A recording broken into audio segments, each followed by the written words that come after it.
అన్నదాత సుఖీభావ మా అకౌంట్లో పడ్డాయి.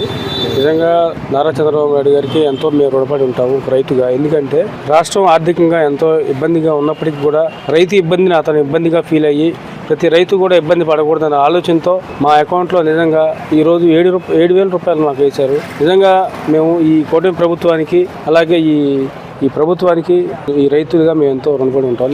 డబ్బులు దేనికి ఉపయోగపడింది సార్? అంటే మొదటి పెడితే ఏంటంటే మాకు యూరియా కట్టలు కానీ పురుగుల మండలు కానీ పట్టుకోవడానికి మాకు ఏంటంటే కొంచెం ఆ టైంలో పెట్టుబడులు పెట్టుకునే టైం, నాట్లు వేసుకునే టైం కాబట్టి మాకు ఇబ్బందిగా ఉంటుంది. ఆ టైంలో ఏంటంటే దానికి మేము ఉపయోగించుకున్నామండి. అంటే ఇప్పుడు కోతల టైంలో కూడా మీకు డబ్బులు పట్టపై మాకు ఇప్పుడు కోతలు కానీ కుప్పలు వేసుకోవడానికి, నూర్పులు చేసుకోవడానికి మాకు ఉపయోగపడతాయి. జగన్మోహన్ రెడ్డి అంటున్నారు ఇక గవర్నమెంట్ వచ్చిన తర్వాత రైతుల్ని గవర్నమెంట్ అసలు పట్టించుకోవట్లేదు, అది ఇదని మాట్లాడుతున్నారు. అది అవాస్తవం అండి. ఎందుకంటే అది మాట్లాడుతున్నారనే కానీ అది వాస్తవంగా ఏంటంటే మాకు ఒక విడత పడ్డాయి, రెండో విడత కూడా పడ్డాయి కదా. కళ్ళ ముందు కనపడుతున్నప్పుడు ఇది రైతుల్ని పట్టించుకోలేట్లేదని ఆయన ఎలా చెప్తారు చెప్పండి?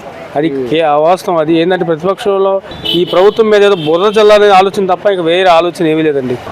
ప్రభుత్వం వారు ఏంటంటే ధాన్యం కొనుగోలు చేయటం, అలాగే డబ్బులు ఇవ్వటం కానీ దాని కూడా 24 గంటల్లోనే మాకు డబ్బులు రావటం కానీ కొనుగోలు కానీ మొత్తం జరిగిపోతుంది.